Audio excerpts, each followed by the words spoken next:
You look at Snoop as the Corona commercial. Yeah, exactly. Like we look at Snoop as a mascot. Like we look at Snoop as like that's the nigga that y'all look at as nigga. We just look at him as a nigga out here that rap. You know, like he cool and shit. Like because the thing about Snoop is he's accessible as well. Like I know a bunch of niggas who work with Snoop, but at the same time, like we don't look at Snoop as a nigga who like if it's something really going on out here, he could step in and stop it. Right. Like we don't look at him like that. But Nipsey, like Nipsey can go. Like I knew niggas from A Trey Gangster, which is like they real mortal on site enemy. And when he passed away, even them niggas was like, damn, that's fucked up. That's crazy. Yeah, like dang. Your own rival says like yeah. I mean that's it. That tells you all you need to know about what they felt about him. yeah, that's why like you seen so many of them at the Marathon store when you know when the Victory Lab happened. Like it was all type of niggas from A Trey over there. Like you know they was some of the first niggas that was doing the peace walk. Like Lil Sody, rest in peace. Like Lil Sody was the first nigga who ever directly dissed Nipsey.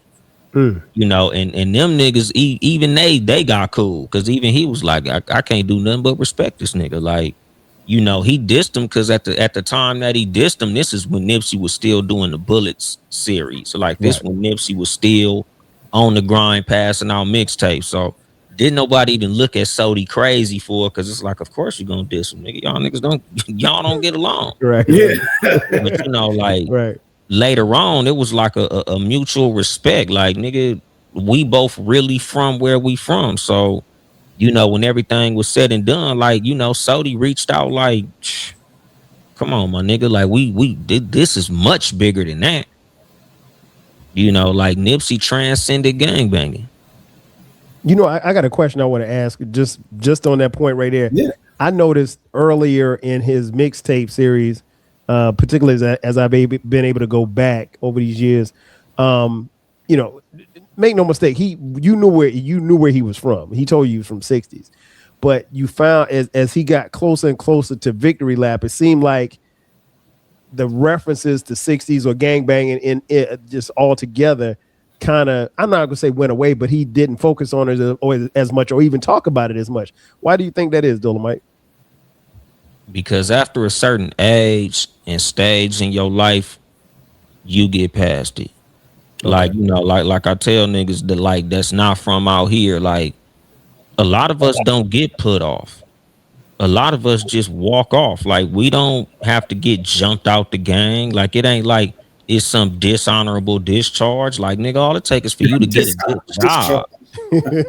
Yeah, because the thing is, like, the only way you really get put off is if you a bitch. Like, you do something like funky or foul. It's like we don't want you representing us in no way, shape, form, or fashion. So we gonna fuck you up and don't never say the hood name. Like, but outside of that, like Nipsey, he reached a stage in his life where it's like, you know, like he said in the song Love, I'm a gangbang graduate, pioneered the transition from this crippin' wasn't easy, nigga, but I mastered it. Which is basically him saying, like, I'm not a gang banger no more. Like, I'm a gang member. I'm always gonna be from 6-0. Like, I'm always gonna represent my neighborhood. Like, y'all niggas see the blue rags all through my house. Like, I'm always gonna be from where I'm from. But at the end of the day, like, I don't have to be a foot soldier no more. Like, nigga, I've graduated. Nigga, I'm a general now. Like, I don't have to prove nothing. I've proven it all. So at this point, you know, I'm on millionaire time.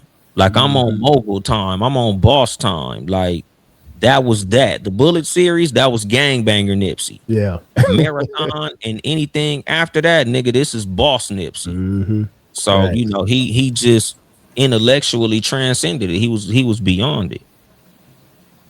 No doubt. Dang, that's ill though. I mean, if you and this is gonna be actually at this point, Kyle, we're just gonna be interviewing Dolemite at this point. Honestly, Dolemite, I'm letting you know.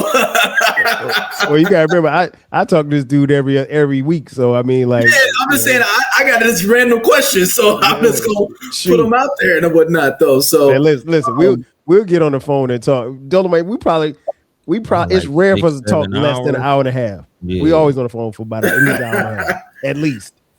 So Dolemite, so when you think about the culture of LA and where it is now, do you think that the culture of LA take a step back because of Nipsey being gone, or do you think it just kind of stood in the same place, like it stopped when Nipsey passed? Like it's kind of like a layered situation because it's a lot of what was going on that stopped because of what happened to Nipsey. But I feel like at the same time, if he was alive, it would have stopped still. Like a whole lot of people that was beefing when Nipsey passed away, it was like, nah, nigga, we ain't got time for this shit right now. But like, if Nipsey was alive, we'd have still been like, we ain't got time for this shit right now. Cause Nipsey, you know, he was doing a lot just to get niggas who didn't get along to get along. Right. Like he was doing a whole lot to just have a whole lot of shit that was like tense, calm down. Cause he wanted for it to be like, nigga, all y'all niggas could come to the marathon store. Like, nigga, whoever want to make music with each other can make music with each other. Like, he wanted that shit to the point where LA would be unified. Like, you know, like how Atlanta was at one point where nigga, everybody was making music with each other. Like, he wanted it to be like, nigga, we all gonna make music. Nigga, we all gonna make, you know, classic music between niggas who ain't got no business in the same neighborhood. And let's get his money. That's it. Yeah, so it's like when Nipsey passed, it's a whole lot of shit that would have happened that didn't happen. You know, it's a whole lot of niggas that didn't like each other that could have went and did some bullshit that, you know, was like, nah, we cool. We just gonna go ahead and get this bread. So musically, I feel like, you know, I feel like the only thing that would have changed if Nipsey was still alive was the 60s would have been a lot better off musically. Okay. Because there was a lot of artists out of his set. Cause like Conrad from the Ave, Pac-Man, G.I. Joe, rest in peace, Infant J Stone, Cobby Supreme, Cuzzy Capone. Like, they had a lot going while Nipsey was alive. Where when Nipsey passed away, you kind of didn't really hear from them no more. Damn. You know, and they all talented artists. They all got good ass music. But like, once Nipsey went away, the attention went away. Like, it's kind of like nobody cared what them niggas was doing no more. So I feel like if Nipsey was still alive, they still would have had that light on them, and they could have turned up a whole lot more. So it's similar to the Pac with the Outlaws and Biggie with Junior Mafia, sans Lil Kim. Well, I think, and this them niggas was way more talented. That's what I was about to say. Groups, like them. That's what I was about to say. I'm just saying the attention, not the. Yeah, because like locally, Conrad still was turning up. Pac-Man was still turning up. G.I. Joe, rest in peace, he was still turning up. But like, they didn't have that national spotlight on them like they did when they was with Nipsey. Like, all it was taking was one or two little verses, and everybody was like, "Oh, who's that? Who's that?" Exactly. Who's that? And they was all over everything with him. I mean, like those, and that's the thing I always loved about, you know, listening, and still love about listening to his music. And even to piggyback off what you said, though, Mike, the thing that I think people don't understand or really grasp is that Nipsey was from LA, right? And there was no cosign. Like, he didn't get put on because of Dre. He didn't get put on because of Snoop or Ice Cube or NWA or Easy, rest in peace. No, there was nobody to bring him into the game. Kyle. I mean, like, listen, nobody ever talks about that, and you don't understand how difficult that is, particularly at that particular time. Because now, you know, you could be a kid in South Central and make your own mixtape and put it on Spotify or put it on SoundCloud, and, you know, people listen to it. But to be hustling and say, you know what, I'm gonna stop hustling. You know, Black Sam went to jail. Nipsey caught a case. You know, the record deals that he had on the table were influxed, and to say, okay, I'm gonna stop doing this. I'm gonna stop gangbanging, stop hanging out in the hood. I'm gonna focus all. I'm gonna take the money that I got and put it into this equipment. And he believed in himself, and his brother believed in him more than anybody else did. And I think like that's the thing. I don't think people talk about that enough, because it's easier to break into hip hop now than it was when he broke into hip hop in the early 2000s. And like I said, no cosign. Dre heard him, but Dre didn't try to sign him. I'm sure Snoop heard him, Game heard him. They all did records with him, Yeah, but nobody. The thing is, the closest thing he got to a cosign is Game. Yep. Like I was telling the homie that I'm like, as much as we roast Game for being a goofy. Okay, hold on. Look, just pause for a second.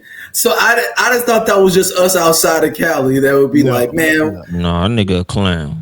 Okay, all right. Okay, we continue with your statement. We don't look at Game like, oh, that's big bro. No, he's a goofy. We look at him more of a goofy than I look at him as. Okay, all right. Go ahead, Dolemite. But the thing is, like, what you can't take away from his legacy is the shit that he said about Nipsey and Kendrick is true. Mm-hmm. He was the first one to put light on both them niggas.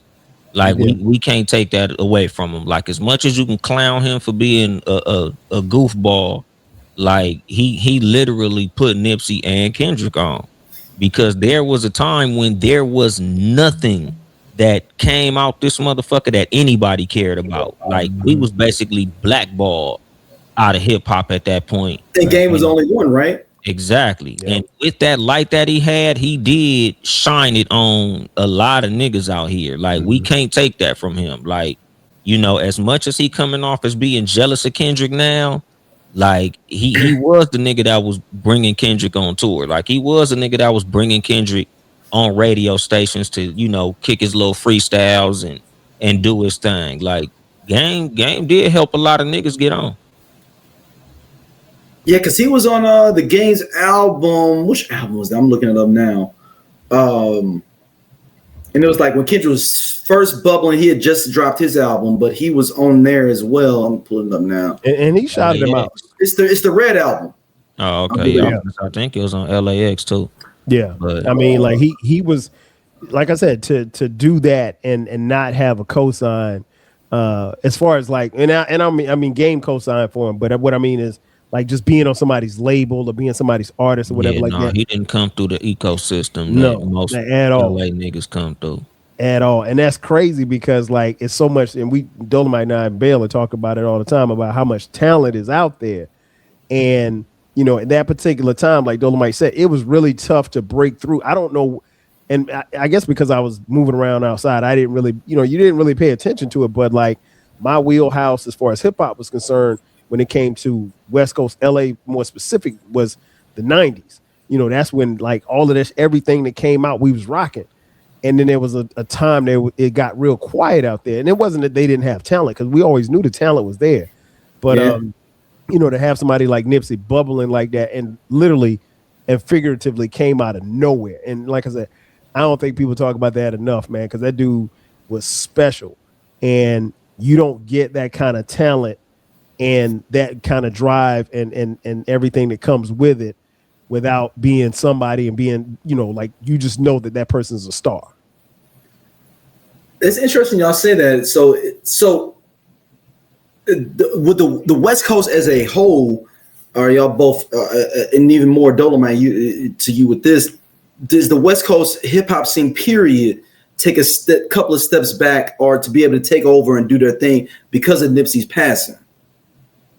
No, because the thing is, like, at the point that Nipsey passed away, he had the light.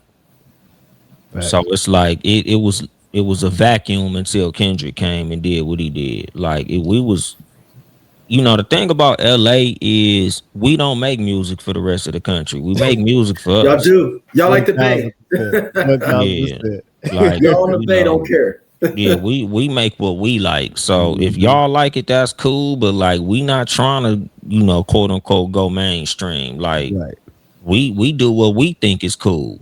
So like, Nipsey was just so dope that everybody else start fucking with it because you know he made stereotypical West Coast sounding music. Like, you know, the thing about Kendrick got like, you know, Premier Beats and you know, DJ. He got Pharrell beats. He got what's the Puerto Rican DJ out there? Tony Touch. No, he ain't even Puerto Rican for real. The light skinned nigga that was the DJ at Def Comedy Jam. Kid Capri. Yeah, he had Kid Capri on his album. Like Kendrick makes stereotypical hip hop music, so he's much bigger nationwide than he even is at home. You'll never really hear niggas in LA like, man, put that Kendrick on.